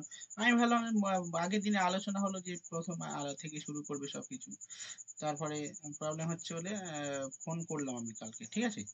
করে বললেও যে সব প্রথম থেকে করছে। হ্যাঁ, আপনি যেমন অত্যাধিক স্লো মোশনে চলেন, ধীরে ধীরে আস্তে আস্তে, ম্যামের স্পিড বিশাল, বুলেট ট্রেনের মতো। এটা ঠিক, প্রচুর তাড়াতাড়ি পেরিয়ে চলে যান। ও আচ্ছা আচ্ছা। সেটা ম্যামের এখন ব্যস্ত মানুষ, হ্যাঁ, সেটা আমাদের না হয় ব্যস্ততা নেই, ব্যস্ত মানুষ। হ্যাঁ, ম্যাম চাকরি করে তো একটা, তাই না? ওই কারণে আমরা আর কি। চলো, আর বাংলা স্যার রেডি আছে, বাংলা স্যারকে একটু আমি করে নিচ্ছি, ঠিক আছে? অসুবিধা হবে না। চাপ নেওয়ার দরকার নেই, চাপ নিতে হবে না। লাস্ট লাইনটা একটু বলবেন তো আমার? কোনটা হয়েছে লাস্ট লাইন? ওই চাইনিজ পরিব্রাজক হিউয়েন সানের মতে। চাইনিক পরিব্রাজক হিউয়েনসান। আচ্ছা, হ্যাঁ, হিউয়েনসানের মতে না, তিনি বলেন যে ওই শ্রীলঙ্কার রাজা মেঘবর্ণকে বৌদ্ধ গয়াতে বুদ্ধ বুদ্ধ মঠ নির্মাণ করার জন্য, বৌদ্ধ মঠ নির্মাণ করার জন্য অনুমতি নেওয়ার জন্য এমবিসি পাঠিয়েছিল।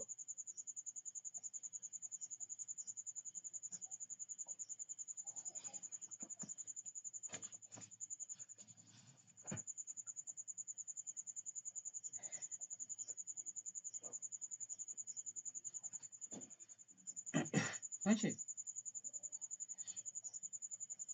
আচ্ছা, আরেকটা যেটা লেখো, তিনি তো ওই যে মুদ্রাতে বিনা লেখো, তিনি তার মুদ্রাতে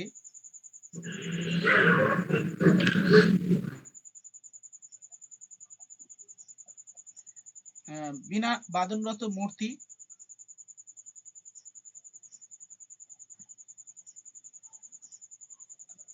খোদিত করেছিলেন। তারপর কি বললেন? সমুদ্রগুপ্ত তার মুদ্রাতে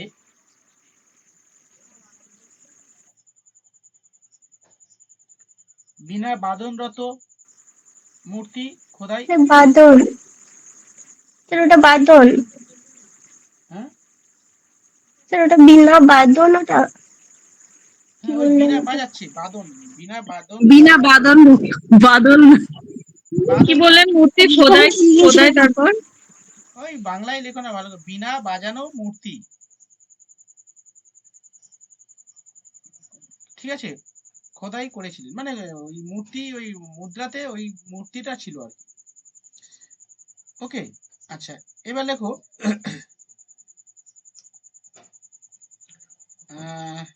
এবার এটা লেখো, হরিসেন তো লেখা হয়ে গেছে, এবার লেখো বসুবন্ধু। সমুদ্রগুপ্তের বসুবন্ধু সমুদ্রগুপ্তের সভাসদ ছিলেন।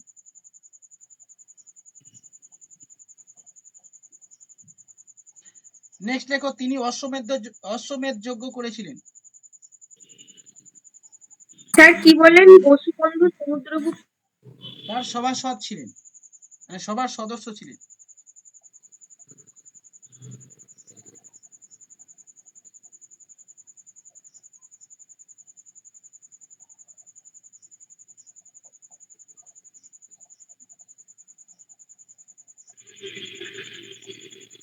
নেক্সট লেখো, তিনি অশ্বমেধ যজ্ঞ করেছিলেন। কার কথা বলছেন স্যার? অশ্বমেধ যজ্ঞ কে করেছিলেন? এখন কি পড়ানো হচ্ছে? হ্যাঁ, বসুবন্ধু। মানে সমুদ্রগুপ্ত তো? হ্যাঁ, সমুদ্রগুপ্ত অশ্বমেধ যজ্ঞ করেছিলেন।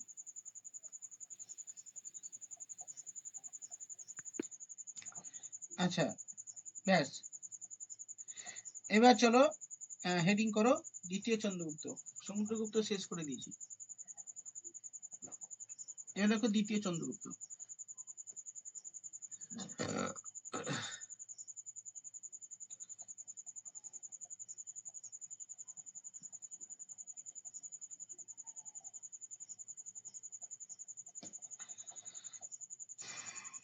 আচ্ছা, তখনকার রাজারা রাজ্য দখলের জন্য কত কি কিছু অ্যাপ্লাই করেছে, তাই না?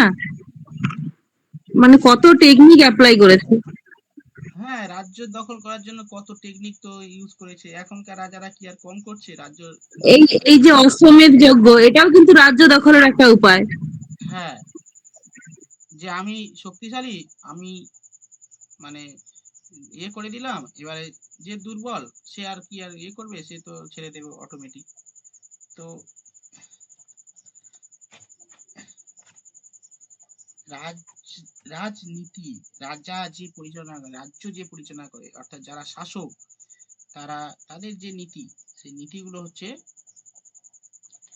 ভয়ঙ্কর নীতি।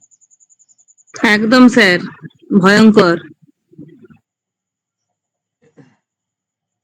সেই নীতির সামনে যে পড়বে সে মারা পড়ে যাবে, আর সেই নীতিটা যে পড়বে, যদি বিরোধী শক্তিশালী হয় তাহলে ডিফিটেড করতে পারবে। তো এরকম আর কি। তো চলো নেক্সট হচ্ছে আমরা দ্বিতীয় চন্দ্রগুপ্ত হেডিং করো, বিক্রমাদিত্য। আচ্ছা দেখো, দ্বিতীয় চন্দ্রগুপ্তের টাইম পিরিয়ড লেখো 380 থেকে 413 বা 14 এডি, মানে এডি মানে হচ্ছে খ্রিস্টাব্দ। দ্বিতীয় চন্দ্রগুপ্ত 380 থেকে 314।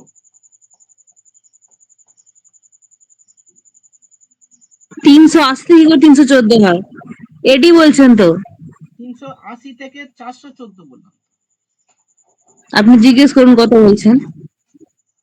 ও, তা 314 হবে কেন, 414 হবে, ভুল বলেছি তাহলে।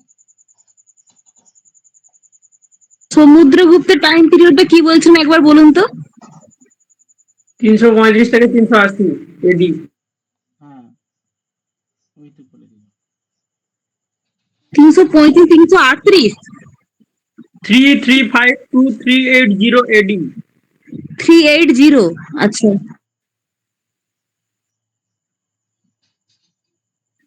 Thank you. Sir next. Thank you বলেছি, ওয়েলকাম বলো। ওয়েলকাম এখন থাক, সব পেলে ওর ওয়েলকাম। ওইটুকু ম্যানার্স নেই, ও ম্যানারলেস বলে ওর ভাগে কিছু জোটে না। ও জব পেলে ওয়েলকাম জানাবো, এখন এত তাড়াতাড়ি ওয়েলকাম জানি কি হবে? হ্যাঁ, আচ্ছা আচ্ছা, এবার লেখো দ্বিতীয় চন্দ্রগুপ্ত। হ্যাঁ দেখো, দ্বিতীয় চন্দ্রগুপ্ত কার ছেলে ছিল?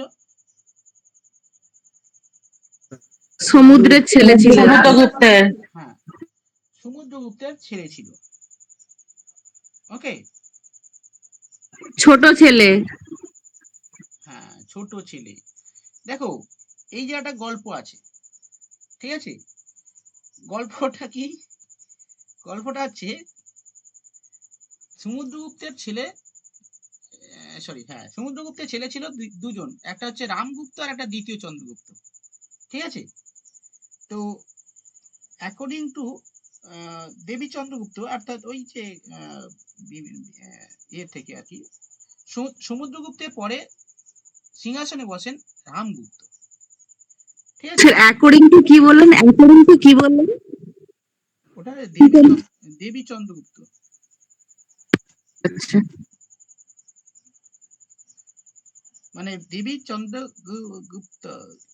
চন্দ্রগুপ্ত জিইউপি, হ্যাঁ দেবী চন্দ্রগুপ্ত, ঠিক আছে। মানে এটা একটা ওই কোনো লেখনী হবে, ঠিক আছে, যে এখান থেকে জানা যায়, ঠিক আছে। তো দ্বিতীয় চন্দ্রগুপ্তের পরে কি হয়, রাজা হয় রামগুপ্ত, অল্প সময়ের জন্য, ঠিক আছে, very short period. Ramagupta rule very short period, and he was only Gupta ruler to issue copper coin. তিনি প্রথম, আচ্ছা একটু লিখে নাও, এটা একটু লেখো, সব বলছি। লেখো, সমুদ্রগুপ্তর পরে সিংহাসনে বসেন রামগুপ্ত।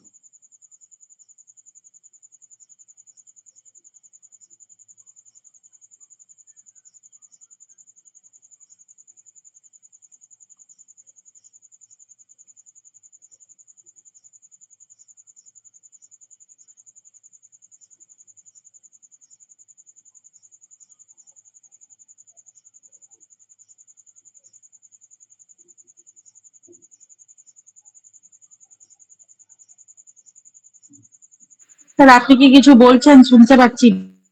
হ্যাঁ লিখেছো, সমুদ্রগুপ্তের পরে সিংহাসনে বসেন রামগুপ্ত এবং তিনি অল্প সময়ের জন্য সিংহাসনে বসেন। তারপরে লেখো 3 নম্বর পয়েন্ট, তিনি প্রথম গুপ্ত রুলার, গুপ্ত শাসক যিনি কপার কয়েন চালু করেন।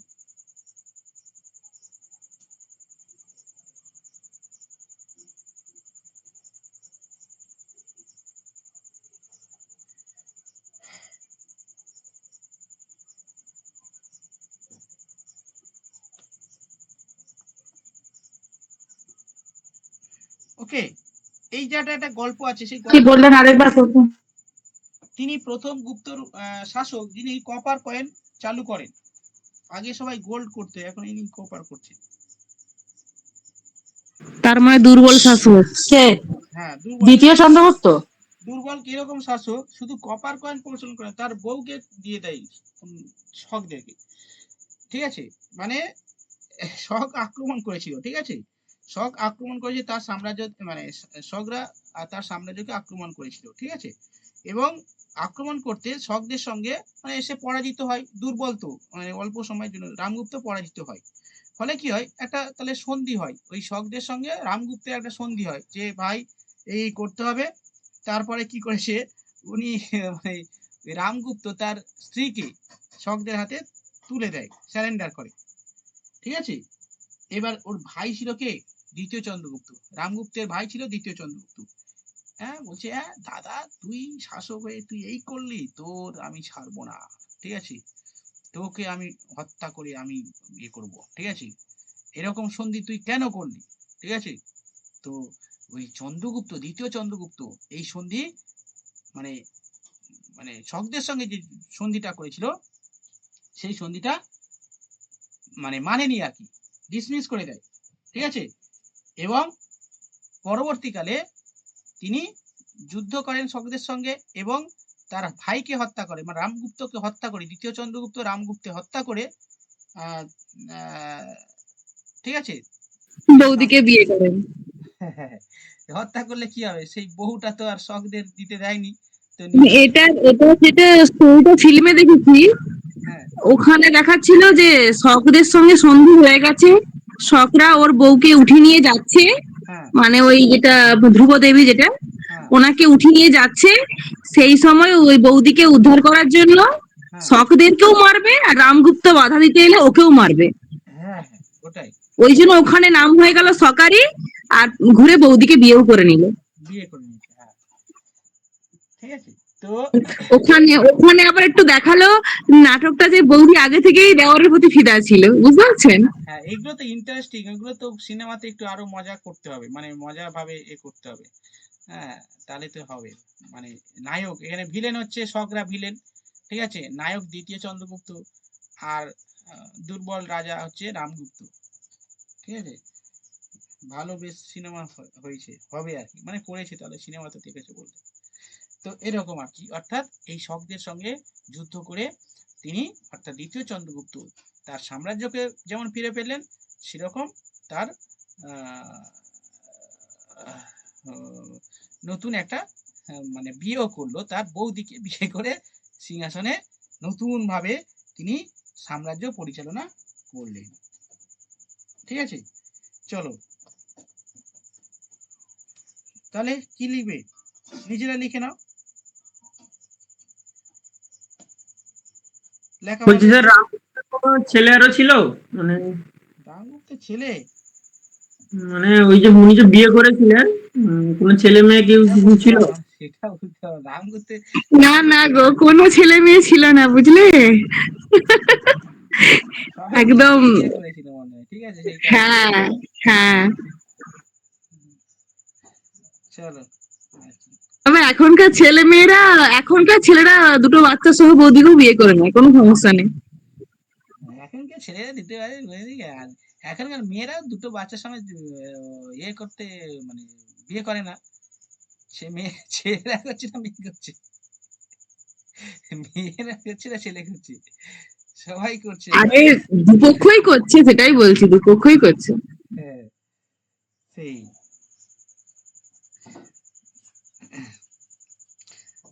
আচ্ছা এরপরে চলো, তাহলে দ্বিতীয় চন্দ্রগুপ্ত এটা লেখা হয়ে গেছে আশা করি, চলো নেক্সট এগোবো।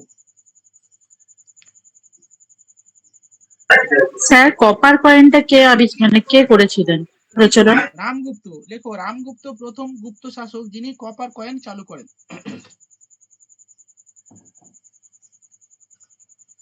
আচ্ছা এরপরে চলো,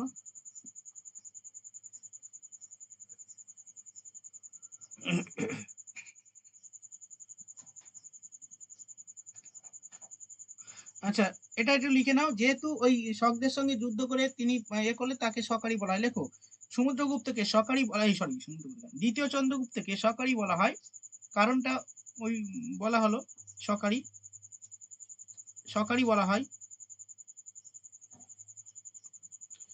এবং বিক্রমাদিত্য উপাধি নেন কারণ তিনি বিক্রমের সাহায্যে শকদের পরাজিত করে হ্যাঁ করেছিলেন বলে তাকে বিক্রমাদিত্য উপাধি মানে দেয়া হয় না, তিনি নিয়ে নেয় আর কি।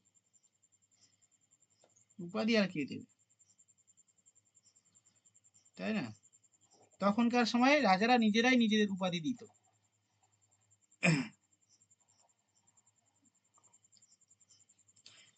নেক্সট,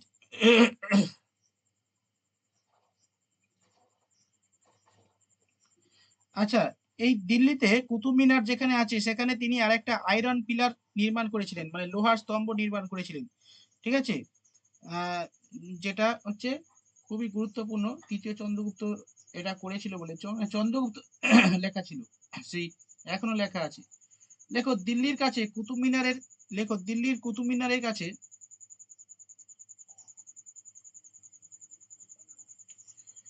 তিনি লৌহ স্তম্ভ নির্মাণ করেছিলেন।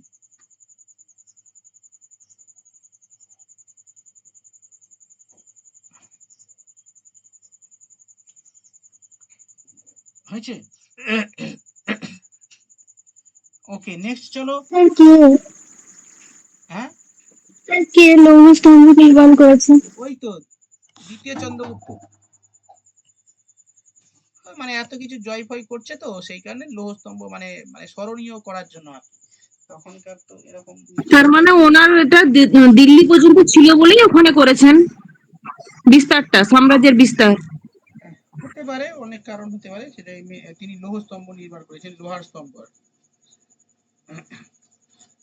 আকবরের মতো না স্যার, ওই গুজরাট জয় করার পর যিনি না, দরজা ওটা ওইরকম না যে বিজয় করেছিল বলে এটা তো ওইরকম কোনো ইনফরমেশন পাওয়া যায়নি। তো তিনি এইটাই পড়ে মানে ইনফরমেশন আছে অ্যাকচুয়ালি ওই সম্পর্কে, ওটা অ্যাকচুয়ালি যে দ্বিতীয় চন্দ্রগুপ্ত বানিয়েছিল তার কোনো প্রমাণ নেই। অ্যাকচুয়ালি ওখানে লেখা আছে না, ওই মানে ওটা চন্দ্র রাজা লেখা আছে, ঠিক আছে, ওই পিলারে। এর চন্দ্র রাজা ভাই কে? চন্দ্র মানে কি দ্বিতীয় চন্দ্রগুপ্ত এরকম হতে পারে।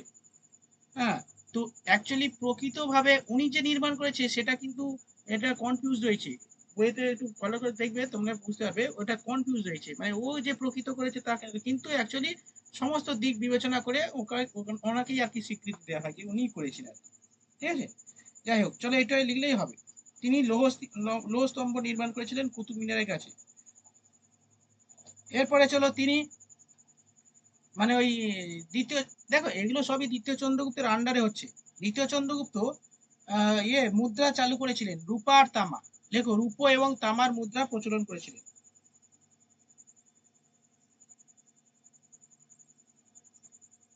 স্যার আরেকবার বলুন। দ্বিতীয় চন্দ্রগুপ্ত রূপো এবং তামার মুদ্রা চালু করেছিলেন।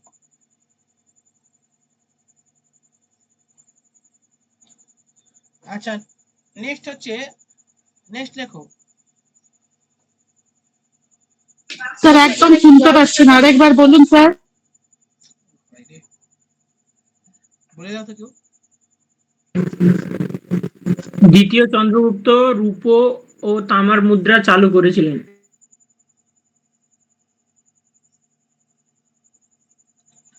আচ্ছা, এবার লেখো দ্বিতীয় চন্দ্রগুপ্তের রাজসভায় নবরত্ন ছিলেন। দ্বিতীয় চন্দ্রগুপ্তের রাজসভায় নবরত্ন ছিল, সেগুলো নাম লিখতে হবে কারা কারা ছিল নবরত্ন।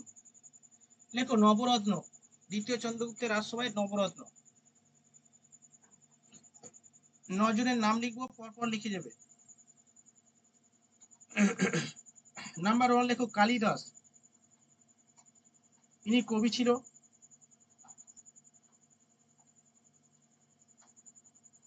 কালিদাস। 2 নম্বর লেখো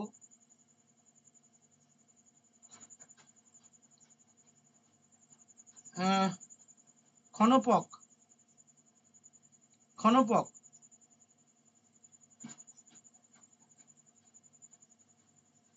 নেক্সট লেখো অমর সিংহ, সিংহ, অমর সিংহ।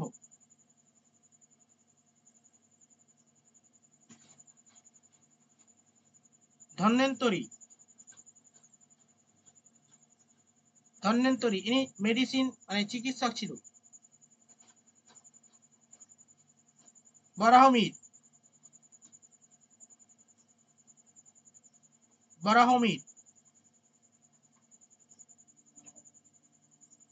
নেক্সট লেখো ভারুচি, ভারুচি।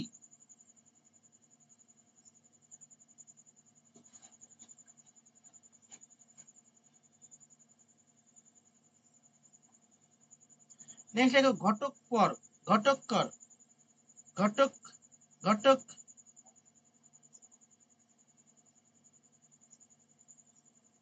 ঘটককর আর কি, কর লেখো, ঘর বা পর যা খুশি লেখো, ঘটককর।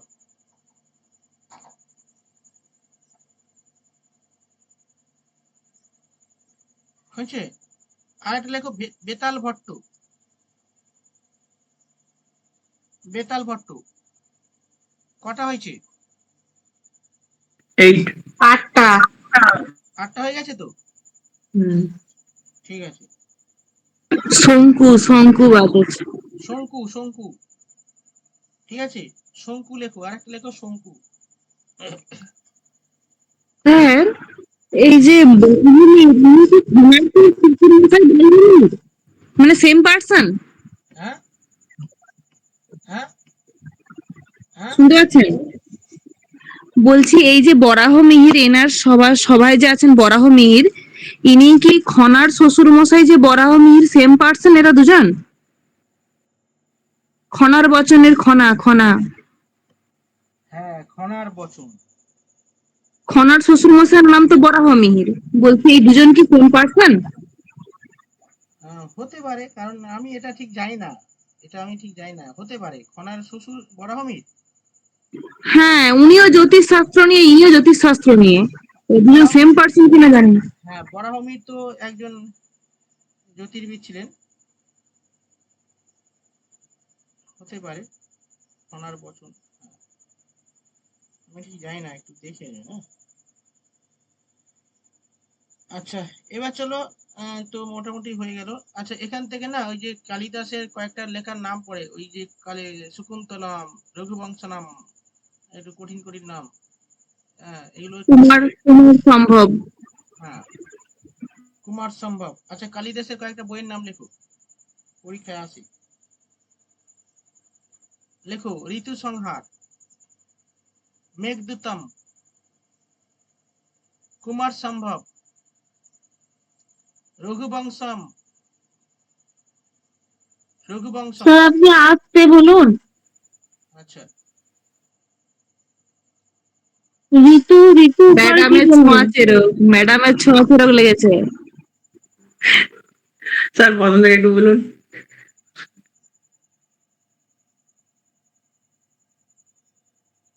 হ্যাঁ লেখো রঘুবংশম, শকুন্তলম, মেঘদূতম। ঋতুটা কি বললেন? ঋতু কি বললেন প্রথমটা? ঋতু সংহার, ঋতু সংহার। ঋতু সংহার, ব্যাস হয়ে গেল তো।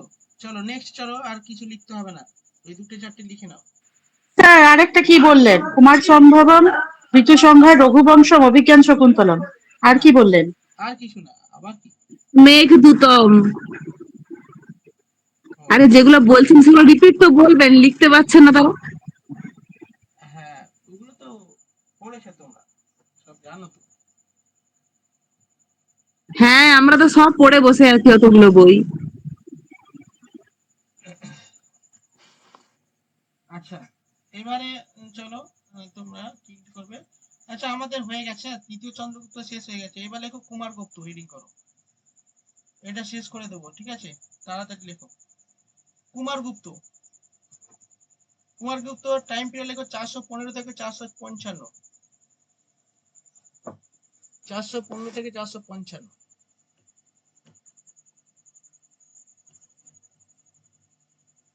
প্রীতা ক্লাসে আছো? প্রীতা ছিল তো, কোথায় গেল? প্রেজেন্ট করবো লাস্টে,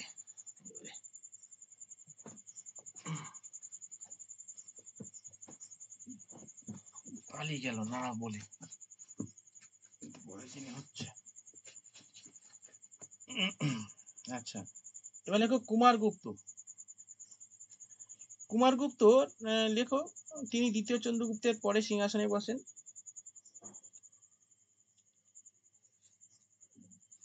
হ্যাঁ, উপাধি লেখো মহেন্দ্রাদিত্য, উপাধি মহেন্দ্রাদিত্য। আচ্ছা, কুমারগুপ্ত সম্পর্কে যেটা খুবই গুরুত্বপূর্ণ সেটা হচ্ছে তিনি একটা কি তৈরি করেন, Nalanda university. University. Nalanda university প্রতিষ্ঠা করেছিলেন সেই সময়। ঠিক আছে, মানে 415 খ্রিস্টপূর্বাব্দে, এই সরি খ্রিস্টাব্দে, খ্রিস্টাব্দে, খ্রিস্টাব্দ। হ্যাঁ, নালন্দা ইউনিভার্সিটি প্রতিষ্ঠা করেছিলেন। এই নালন্দা ইউনিভার্সিটি সালটা বলুন স্যার, সালটা বলুন। সাল না, সালটা নেই, আমি এমনি বলছি আর কি, ওই সময় পিরিয়ডের মধ্যে করেছিলেন। দেখো তিনি মানে কুমারগুপ্ত নালন্দা বিশ্ববিদ্যালয় প্রতিষ্ঠা করেন।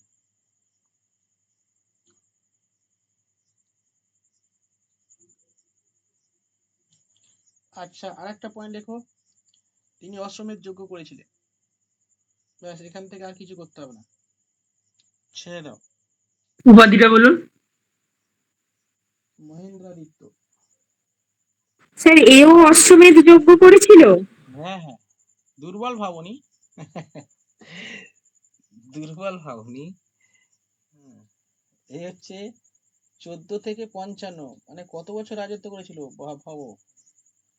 হ্যাঁ, এদিকে ধরো 15, আচ্ছা 5 বছর ধরছি এদিকে, 6 বছর, আর ওইদিকে ধরো 40। 55, তাই তো? বাবা, 40 বছর রাজত্ব করেছিল, সিপিএম এর থেকে বেশি। ঠিক আছে। আরে তখনকার দিনে কি হয়েছিল, যতক্ষণ না বিদেশি শক্তি আক্রমণ করছে ততদিন থাকবে। বিরোধী শক্তি ছিল না, তাই না? বিরোধী পার্টি ছিল না। তখন বিরোধী বলতে কি, স্যার রাজার ছেলেই তো রাজা হবে। হ্যাঁ, রাজার ছেলে রাজা। এবার রাজার যদি 2-3টে ছেলে হয় তখন গন্ডগোল লাগবে। হ্যাঁ, রাজাদের তখন তো 2-3টে করেই তো উম, বউ থাকতো, তাদের ছেলে তো বেশি হবে, তো সবাই তো এরকম ব্যাপার। এবারে এবারে ওদের মধ্যে ঝগড়া হতো, এরকম ব্যাপার নাই যে ভাই সবাই যে সিংহাসন এমনি এমনি পেয়ে যায়, অনেক ওদের যুদ্ধ করতে হয়। ঠিক আছে, ভাইদের সঙ্গে, মানে আত্মীয়দের সঙ্গে যুদ্ধ করে সিংহাসন পেতে হয়। হ্যাঁ, এমনি ওইগুলো সব কিছু। সংগ্রাম না করে অস্তিত্ব রক্ষা করা যায় না, নাহলে আরেক ভাই এসে কেটে দেবে। হ্যাঁ, সেই এটাই রুলস ছিল। সেই অ্যাকচুয়ালি ভাইয়ে ভাইয়ের থেকেও বেশি বউগুলোর মধ্যে তো গন্ডগোল। হ্যাঁ হ্যাঁ, আমার ছেলে ভবিষ্যৎ সম্রাট হবে, কি আমি ভবিষ্যৎ। হব পাট রানী। হ্যাঁ, একদম। আচ্ছা, এবার চলো স্কন্দগুপ্ত পয়েন্ট কর, স্কন্দগুপ্ত।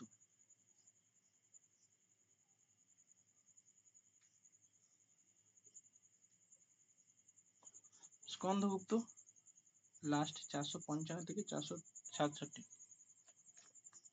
একটু জোরে বলুন সালটা। 455 থেকে 467, last ruler of Gupta dynasty. দেখো, তিনি গুপ্ত বংশের শেষ শাসক।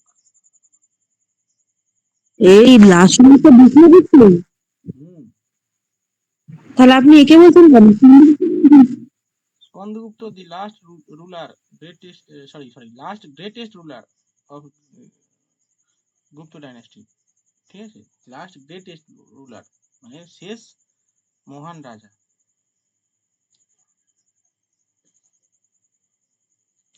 ঠিক আছে, আচ্ছা হয়ে গেছে। তারপরে লেখো উপাধি, লেখো বিক্রমাদিত্য। এও বিক্রমাদিত্য নাম নিয়েছিলেন কারণ হুনদের প্রতিহত করেছিল তো, হুন আক্রমণ ছিল তখন, হুনদের প্রতিহত করেছিলেন। স্যার তাহলে বিক্রমাদিত্য বললে তো আমরা দ্বিতীয় চন্দ্রগুপ্তকেই বুঝি।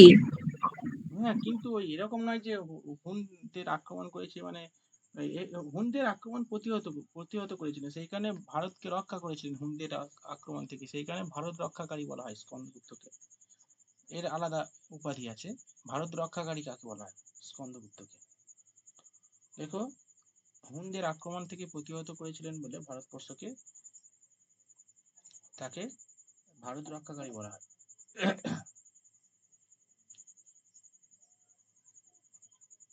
আচ্ছা, ব্যাস হয়ে গেল।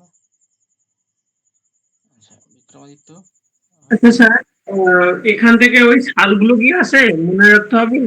এই ধরুন তৃতীয় চন্দ্রগুপ্ত, তিন সংস্কৃত, 414। না না না, লাগে না, লাগে না, লাগে না। এগুলো লিখিয়েছি জাস্ট ক্রোনোলজিক্যাল মনে রাখার জন্য। ওই সাল মুখস্থ করতে হবে না। আচ্ছা, এবার লিখে নাও গুপ্ত বংশের শেষ রাজা। শেষ রাজা, গুপ্ত বংশের শেষ রাজা লেখো জীবিত গুপ্ত। জীবিত গুপ্ত,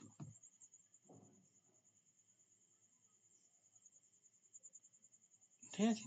শেষ রাজা জীবিত গুপ্ত। তাহলে আমরা গুপ্ত বংশ। স্যার বিষ্ণুগুপ্ত নয়? হ্যাঁ, বিষ্ণুগুপ্ত নয়? বিষ্ণুগুপ্ত, বিষ্ণুগুপ্ত অনেক বই আছে, কিন্তু জীবিত গুপ্ত তো পাচ্ছি না। আপনি কোন বই ধরে আমাদের লিখিয়েছিলেন বলুন তো? জীবিত গুপ্ত আছে, গুপ্তা একটু আলাদা করে জীবিত গুপ্ত, বিষ্ণুগুপ্ত না কি বললে তুমি? হ্যাঁ, আপনি তো আমার তো খাতায় বিষ্ণুগুপ্ত দেখছি। আচ্ছা, জীবিত গুপ্ত নেই? না, বিষ্ণুগুপ্ত তো ওনারই কি আরেক নাম জীবিতগুপ্ত ছিল নাকি? হ্যাঁ, জীবিত গুপ্ত এখানে তো পাচ্ছি, জীবিত গুপ্ত। আচ্ছা, লিখে নাও জীবিত গুপ্ত, আর একটা লেখো, ওর নামটা কি বললে? বিষ্ণুগুপ্ত। আচ্ছা, বিষ্ণুগুপ্ত লিখে নাও, বিষ্ণুগুপ্ত জীবিত গুপ্ত দুটো লিখে নাও। কারণ হচ্ছে বিভিন্ন বইতে থাকে এরকম বিভিন্ন। অ্যাকচুয়ালি এরকম পার্টিকুলারলি ওরকম ভাবে বলা মুশকিল আছে। দেখো, আমরা ঐতিহাসিকরা তো আমাদের মতো লোক। বিষয়টা দেখো, আমি একটা কোনো বিষয় নিয়ে গবেষণা করছি। এবারে ধরো রাজা, ধরো তোমার ছেলে আছে, তো তোমার ছেলে খুব একটা শক্তিশালী না, কিন্তু সেও তো গুপ্ত বংশের রাজা, ঠিক আছে? স্যার আমি একটা কোশ্চেন করি, লেটার গুপ্ত পিরিয়ড বলে কিছু হয় তো? না হয় না? হ্যাঁ, লেটার গুপ্ত পিরিয়ড, কি বলছো? পরবর্তী গুপ্ত যুগ বা লেটার গুপ্ত পিরিয়ড বলে কিছু হয় কি? হ্যাঁ, অবশ্যই হয়। তবে বিষ্ণুগুপ্ত আপনি দেওয়া আছে স্যার ইয়েতে, গুগলে। হ্যাঁ, গুগলে কি দেওয়া আছে? গুগলে বিষ্ণুগুপ্ত দেওয়া আছে। বিষ্ণুগুপ্ত আছে, হ্যাঁ হ্যাঁ। তাহলে বিষ্ণুগুপ্ত। স্যার স্যার শুনুন, স্যার শুনুন, হ্যাঁ, বলো। আমি বলছি গুগলে আমি এক্ষুনি চেক করলাম, আপনি জীবিতগুপ্ত বললেন তো, হুম, ওখানে লেখা আছে Jivitagupta was the last ruler of later Gupta period. আচ্ছা, লেটার গুপ্ত পিরিয়ড, অবশ্যই লেটার গুপ্ত পিরিয়ড তো আছে তো, মানে অ্যাকচুয়ালি। হ্যাঁ, তো লেটার গুপ্ত পিরিয়ডে লাস্ট রুলার জীবিতগুপ্ত দেওয়া আছে, আর গুপ্ত পিরিয়ডে লাস্ট রুলার বিষ্ণুগুপ্ত দেওয়া আছে। হ্যাঁ, বিষয়টা দেখো সেই মোগল সাম্রাজ্যের মতো, বুঝলে? সেই মোগল ঔরঙ্গজেবের মানে মানে পরে আর কি, যেগুলো ওগুলো তো আমরা অতটা জানি না, বুঝলে? ঔরঙ্গজেবের পরবর্তী মোগল পিরিয়ড যেরকম আর কি, সেরকম ব্যাপারটা, বুঝে গেল? দুটোই ঠিক আছে। তো মোগল সাম্রাজ্যে লাস্ট রুলার আমরা ঔরঙ্গজেবকে বলি না, বলি না। আমরা তো সেই হ্যাঁ, দ্বিতীয় বাহাদুর শাহকেই বলি। হ্যাঁ, হ্যাঁ। তো এটা এইরকম ভাবে লিখে নাও, তাহলে ওই দুটো বিষয়টা বোঝা গেল আশা করি। একটা পোস্ট আর একটা হচ্ছে পিরিয়ড আগে। কোনটা লিখবো স্যার? সব বিষ্ণুগুপ্ত লিখবো তাই তো? আচ্ছা, ঠিক আছে, রেকর্ডিং দেখো, গুপ্ত পিরিয়ড শেষ করে দিলাম।